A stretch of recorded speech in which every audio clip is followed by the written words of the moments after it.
വീശി അടിക്കാതെ തന്നെ നല്ല വീശിയ പോലെയുള്ള ഒരു അടിപൊളി പൊറാട്ടൻ്റെ റെസിപ്പി ആയിട്ടാണ് ഞാൻ വന്നത്. ഇഷ്ടപ്പെട്ടാൽ ലൈക്ക് ചെയ്യാനും കമൻസൊക്കെ അറിയിക്കാനും മറക്കരുത്. ചാനൽ ഇതുവരെ സബ്സ്ക്രൈബ് ചെയ്യാത്തവരുണ്ടെങ്കിൽ സബ്സ്ക്രൈബ് ചെയ്യാനും മറക്കരുത്. 1 കിലോ മൈദയാണ് ഞാൻ എടുക്കുന്നത് പൊറാട്ട ഉണ്ടാക്കാൻ വേണ്ടിയിട്ട്. അപ്പം ആദ്യം ഇതിൻ്റെ സെൻറ്ററിലേക്ക് ഒരു മുട്ട പൊട്ടിച്ച് ഒഴിക്കുന്നുണ്ട്. 1 കിലോ മൈദക്ക് ഒരു മുട്ട മതി. അപ്പോൾ ഇനി ഇതിലേക്ക് ഒരു 1.5 ടേബിൾ സ്പൂണ് പഞ്ചസാര കൂടി ഇട്ട് കൊടുക്കുക. പിന്നെ ഇതിലേക്ക് ആവശ്യത്തിനുള്ള ഉപ്പ്, ഒരു 3/4 സ്പൂണൊക്കെ ഉപ്പുണ്ട്. ഇനി ഉപ്പ് ഇങ്ങനെ ഡയറക്റ്റായിട്ട് ഇടാൻ അറിയാത്തവർക്ക് വെള്ളത്തിൽ കലക്കിയിട്ട് വെള്ളത്തിൽ കൊണ്ട് കുഴച്ചെടുത്താൽ മതി. പിന്നെ ഒരു 2 ടേബിൾ സ്പൂണ് ഓയിൽ, ഞാനിവിടെ സൺഫ്ലവർ ഓയിലാണ് എടുത്തത്. ഇനി വെള്ളം ഒരു 2 കപ്പിലും കൂടുതൽ എന്തായാലും വേണ്ടി വരും. 2-2.25 കപ്പിൻ്റെ അടുത്ത് വേണ്ടി വരും. പിന്നെ ഓരോ പൊടിക്കനുസരിച്ച് ചെറിയ വ്യത്യാസമൊക്കെ ഉണ്ടാവും. അപ്പം ഞാൻ ആദ്യം 1 കപ്പ് ഒരുമിച്ച് ഒഴിച്ചിട്ട് പിന്നെ രണ്ടാമത്തെ കപ്പ് കുറേശ്ശെയായിട്ട് ഒഴിക്കുകയാണ് ചെയ്തത്. അപ്പോൾ പിന്നെ രണ്ടാമത്തെ കപ്പ് കഴിഞ്ഞിട്ട് പിന്നെ വേണമെങ്കിൽ മാത്രം കുറച്ച് വെള്ളം ഇങ്ങനെ ചേർത്ത് കൊടുത്ത് ഒന്ന് കുഴച്ചെടുത്താൽ മതി. പിന്നെ നമ്മൾ ചപ്പാത്തി മാവ് പോലെ ഭയങ്കര ടൈറ്റായിട്ടൊന്നും കുഴക്കരുത്. നല്ലൊരു ലൂസായിട്ടുള്ള മാവായിരിക്കണം. നല്ല ഒട്ടിപ്പിടിക്കുന്ന രൂപത്തിലല്ല, എന്നാലും നല്ലൊരു അയഞ്ഞിട്ടുള്ളൊരു മാവായിരിക്കണം. അപ്പോഴാണ് നല്ല സോഫ്റ്റ് ആയിട്ടുള്ള പൊറോട്ട കിട്ടുന്നത്. ഇപ്പോൾ ഇങ്ങനെയാണ് മാവുള്ളത്. ഇനി ഞാനിതിനെ ഒന്ന് കൗണ്ടർ ടോപ്പിലേക്ക് ഇട്ടിട്ട് നന്നായിട്ടൊന്ന് കുഴച്ചെടുക്കാൻ പോവുകയാണ്. എത്രത്തോളം കുഴച്ചെടുക്കണോ അത്രത്തോളം പൊറോട്ട നന്നാവും എന്നൊക്കെയാണ് പറയുക. പക്ഷേ ഈ പൊറോട്ടയ്ക്ക് ഒരുപാട് നേരമൊന്നും ഞാൻ കുഴച്ചിട്ടില്ല. പക്ഷേ നല്ല സൂപ്പറായിട്ട് തന്നെ വന്നിട്ടുണ്ട്. അപ്പോൾ ഈ പൊറോട്ട വീശിയെടുക്കാനൊന്നും അറിയാത്തവർക്ക് ഇങ്ങനെ ഉണ്ടാക്കുകയാണെങ്കിൽ നല്ല എളുപ്പമായിരിക്കും. അപ്പോൾ ജസ്റ്റ് ഒന്നിങ്ങനെ കുഴച്ചെടുക്കുന്നുണ്ട്. ഒന്നിങ്ങനെ ഇതിൻ്റെ ഒട്ടലൊന്ന് മാറുന്നവരെ. സാധാ പൊറോട്ട ഉണ്ടാക്കുമ്പോൾ കുറച്ച് പാലും കൂടി ചേർത്ത് കുഴച്ചാൽ നല്ല അടിപൊളിയായിട്ട് വരാറുണ്ട്. ഇതിപ്പോൾ അതൊന്നും ചേർത്തിട്ടില്ല. എൻ്റെ കുഴക്കലൊക്കെ കഴിഞ്ഞിട്ടുണ്ട്. ഇനി ഇതൊരു 2 മണിക്കൂറെങ്കിലും ഏറ്റവും ചുരുങ്ങിയത് അവിടെ റെസ്റ്റ് ചെയ്യാൻ വെക്കണം. എത്രത്തോളം നേരം വെക്കണോ അത്രയും സോഫ്റ്റ് ആവും. 4 മണിക്കൂറൊക്കെ ആയാൽ നല്ല അടിപൊളിയായിട്ട് വരും. ഞാൻ 2 മണിക്കൂറാണ് വെച്ചത്. ഇതിൻ്റെ മുകളിൽ കുറച്ച് ഓയിലും കൂടി തടവി കൊടുക്കുക. അപ്പോൾ അത് ഡ്രൈ ആയിട്ടൊന്നും പോകില്ല. ഇനി ഒന്ന് അടച്ച് വെക്കുക. ഞാനൊരു 2 മണിക്കൂർ കഴിഞ്ഞ് വരുന്നപ്പോഴത്തേനും ഇവിടെ ആരൊക്കെ ടെസ്റ്റിങ്ങൊക്കെ നടത്തിക്കണത് സോഫ്റ്റ് ആണോ എന്ന്.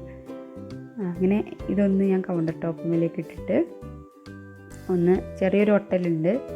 നല്ല സോഫ്റ്റായിട്ടാണ് ഇപ്പോൾ ഇരിക്കണത്. അപ്പോൾ ഒന്ന് ജസ്റ്റ് ഒരു തുള്ളി മൈദ തൂവിയിട്ട് ഒന്ന് ഇതിൻ്റെ ഒട്ടലൊന്ന് മാറ്റുന്നുണ്ട്. ഓന് ഇവിടെ തന്നെ ഇരിക്കുന്നുണ്ട്. ഓനക്കൊരു പീസ് പരത്താൻ വേണ്ടി കൊടുക്കാൻ.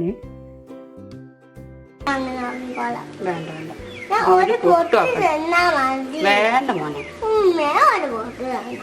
പോവോ? ഒരേ വലുപ്പത്തിലുള്ള ബോൾസ് ആക്കാൻ പറ്റുന്നവർ അങ്ങനെ ചെയ്യാം. ഞാൻ ഇതിനെങ്ങനെ ഒന്ന് നീട്ടിയിട്ട് കത്തി വെച്ചിട്ട് ഒരേ അളവിൽ കട്ട് ചെയ്തെടുക്കുകയാണ് ചെയ്തത്.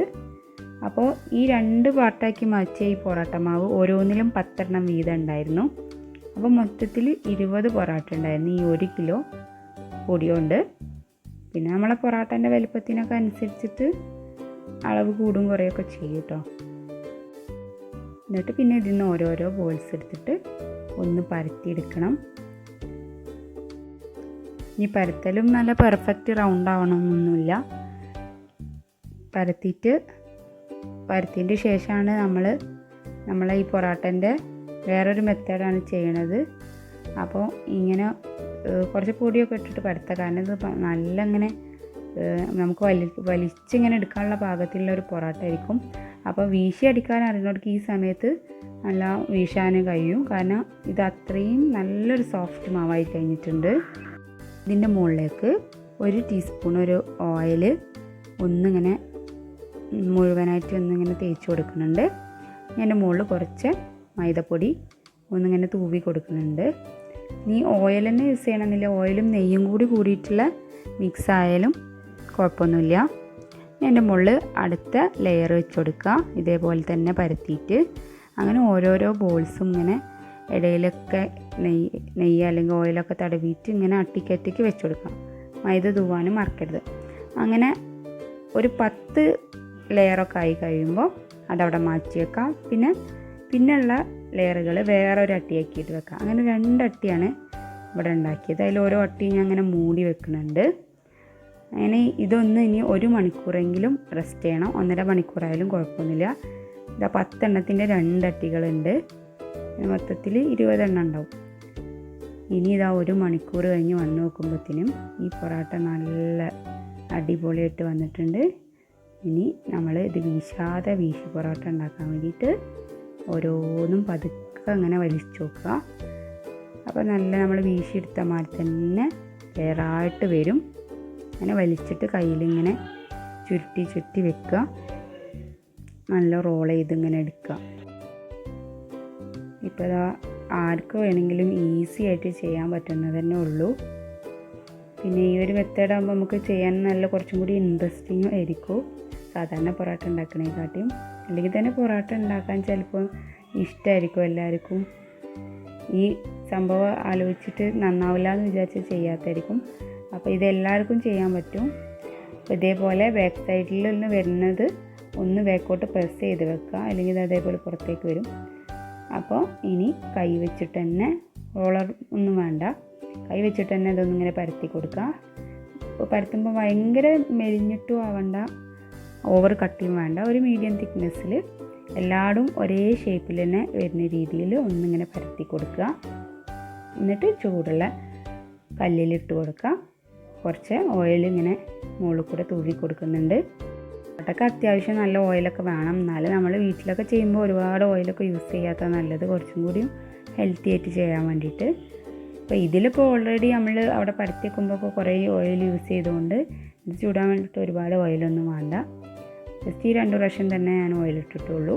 പിന്നെ തിരിച്ചും മറിച്ചൊക്കെ ഇട്ടിട്ട് നന്നായിട്ടൊന്ന് വെന്ത് വരണം. വേവാത്ത പൊറോട്ട രസം ഉണ്ടാവില്ല, ലെയറും കിട്ടില്ല.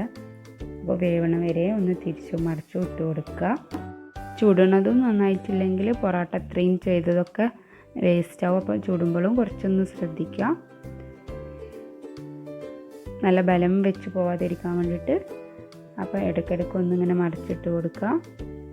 എന്നിട്ടിപ്പോൾ നന്നായിട്ട് വെന്ത് വന്നിട്ടുണ്ട്, നല്ല മുരിഞ്ഞ പൊറോട്ട ആയിട്ടുണ്ട്.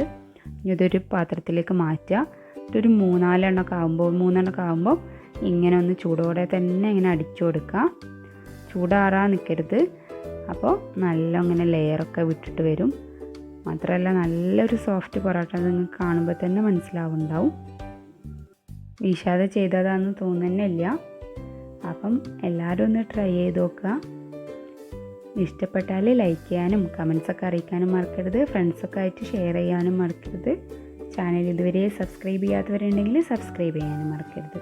Thank you for watching.